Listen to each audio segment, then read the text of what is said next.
She calls me day and night. I'm sorry girl, you just don't make me feel.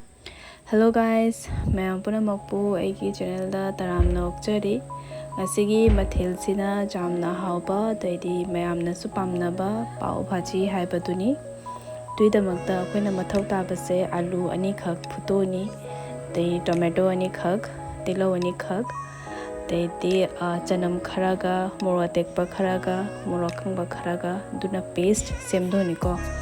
Tuidi ngasaigi tomato ga tilo ga duna sumaina kup na shoirani. Nisisina alu phutpaduni. Alu phutpase sumaina hana tokhairani bhajana. Tokhaira thamgrani sise. Dugai thau da tilo shoibaduga ready tomato kaikra du singdo ngauthoni. Okay. Tilo se hana hapani. Tilo se hapai matungda ngasai khoina janamga morokka paste sem khibado todo hapani te ani se punna ngominarani.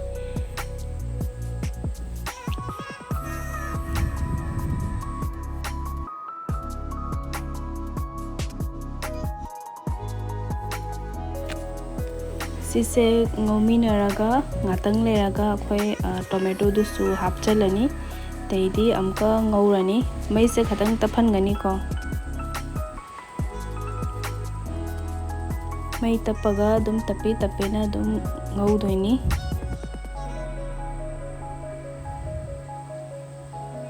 deidi siga haji khoi thum hapchalani dugaiti jira powder su hapani morok shuba su hapani tei pav bhaji masala ga jainghanga ani se su hapchalani toidi phajana amka ngominarani.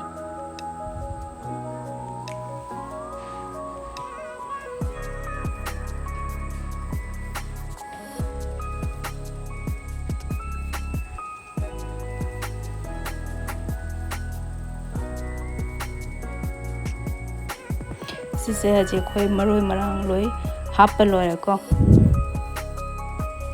chijaji tapena dum ngorok toni thau se tholakani na doi bo ngogani phajana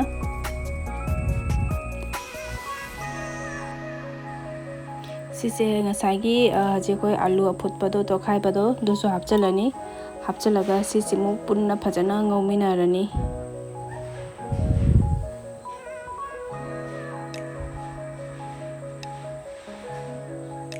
Siga mayamna dum apamba sabji su hapa jai motor hapa jai carrots hapa jai ai dum chamna dum khali alu tang hapa ga taure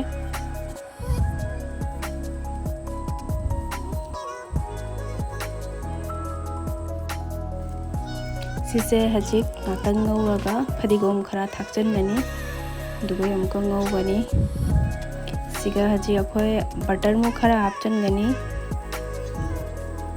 butter hapaga ngatang ngaurani cham puina di ngauraroi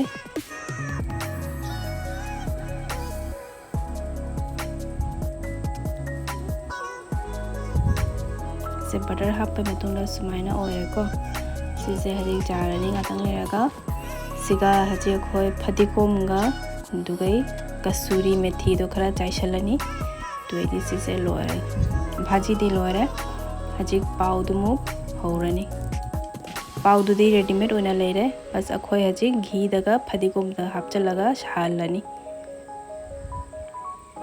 siga ghee su chai butter su chai aidi butter oina use tore butter tu ga phadikom khara chaishalani te se ngatang kapok tang ngogani dugai di akhoi pav do lauraga sumaina nakan punamakte maigai punamakte loya shahalani doidi silor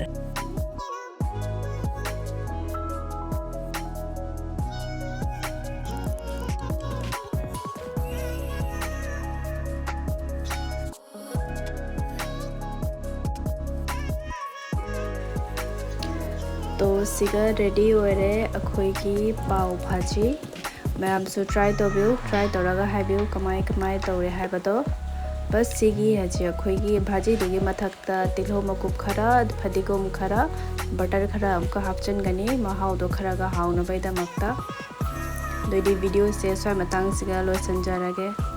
Have a good day guys. Thank you for watching.